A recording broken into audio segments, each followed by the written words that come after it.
நன்று கருது நாளெல்லாம் வினைசெய் கருமமே கண்ணாயிரு நினைப்பது முடியும் அது உங்களால் நிச்சயமாக முடியும்.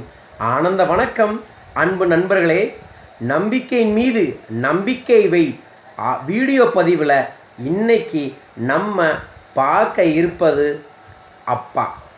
ஆம், ஆ என்பது உயிரெழுத்து, இப் என்பது மெய்யெழுத்து, பா என்பது உயிர்மெய் எழுத்து.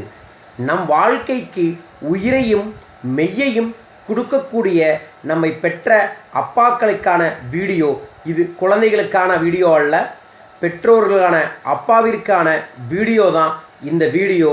வீடியோவை லைக் பண்ணுங்கள், ஷேர் பண்ணுங்கள், சப்ஸ்கிரைப் பண்ணுங்கள்.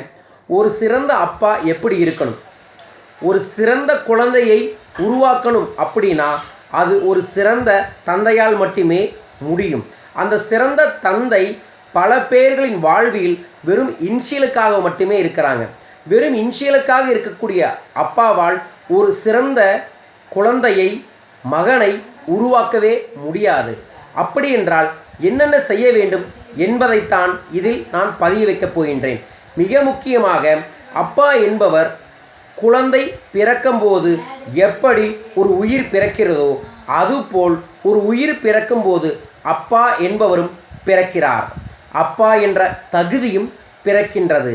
அந்த குழந்தை வளர வளர ஒரு அப்பாவும் வளர்கிறார்.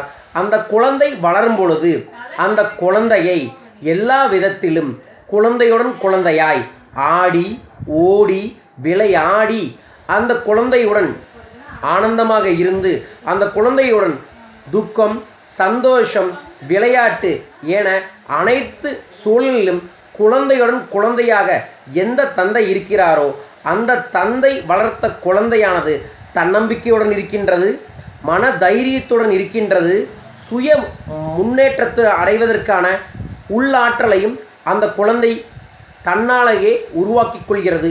புதிய சூழல் வந்தாலும் தைரியமாக அந்த குழந்தை எதிர்கொள்கின்றது. இந்த குழந்தை யாரென்றால், எந்த தந்தை தன் குழந்தையை எப்போதும் அரவணைக்கும் போது அரவணைத்து, தட்டி கொடுக்கும்போது தட்டி கொடுத்து, கொட்டி கொடுக்கும்போது கொட்டி கொடுக்கிறாரோ அந்த குழந்தை. அதில் மிக முக்கியமாக 18 வயதிற்கு உள் அனைத்து பெற்றோர்களுமே தன் குழந்தையுடன் ஒவ்வொரு நிமிடமும் செலவிடுவதற்கான சூழலை ஏற்படுத்த வேண்டும். பள்ளி செல்லும் வரை அந்த குழந்தையை நீங்கள் உங்களுடன் இணையும் பொழுது உங்கள் கனவை, உங்கள் வாழ்வில் நடக்கக்கூடிய செயலை அந்த குழந்தைக்கு உணர்த்த வேண்டும். அது இன்பமாக இருந்தாலும் சரி, துன்பமாக இருந்தாலும் சரி, அது உங்கள் குழந்தையுடன் பகிர்ந்து கொள்ள வேண்டும். அப்போதுதான் அந்த குழந்தை வருங்காலத்தில் வரக்கூடிய இன்பத்தையும் வருங்காலத்தில் வரக்கூடிய துன்பத்தையுமே அது உணர்ந்து செயல்படும். அந்த குழந்தை ஸ்கூலுக்கு போனதுக்கப்புறம் என்ன பண்ணலாம் அப்படின்னா, மினிமம் ஒரு நாளைக்கு 1 மணி நேரமாவது அந்த குழந்தையோட நீங்கள் உங்கள் நேரத்தை செலவிடணும்.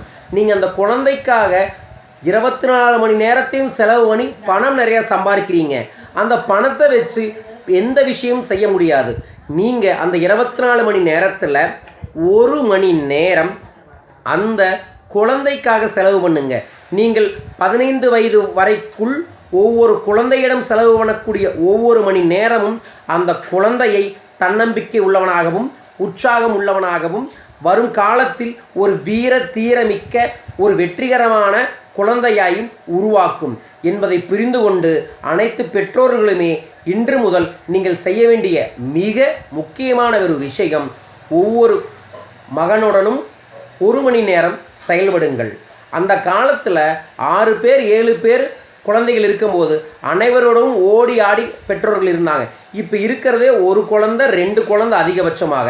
அந்த குழந்தையோடையும் கூட நீங்கள் நேரம் செலவு பண்ணினா நீங்கள் சம்பாரித்து என்ன பயன்? இனிமேல் அந்த குழந்தையோட கொண்டாடுங்கள். குழந்தை தான் தெய்வம் என்று சொல்கிறார்கள். தெய்வத்துடன் விளையாடுவதற்கு முழு உரிமை பெற்றோர்களுக்குத்தான் உண்டு. அதில் குழந்தையின் தைரியத்தை அதிகப்படுத்துவது தந்தையின் சக்தியால் தான் உண்டு. இனிமேல் உயிரையும் மெய்யையும் தந்த அப்பா என்ற பதவியை, உறவை உருவாக்கியவர்கள் அதை உண்மைப்படுத்த செயல்படுங்கள். உங்கள் குழந்தை சிறந்தவனாய் வர வேண்டுமென்றால் ஒரு சிறந்த பெற்றோரால் தான் அதை முடியும். இதை புரிந்து கொண்டு செயல்பட்டால் அந்த மகன் ஒரு காலத்தில் அவன் பிறந்த உயிருக்கு மெய்யாய் வாழ்ந்து இந்த உலகத்தை வெல்வான். அதை புரிந்து கொண்டு செயல்படுங்கள். வாழ்க, வெல்க. நன்றி.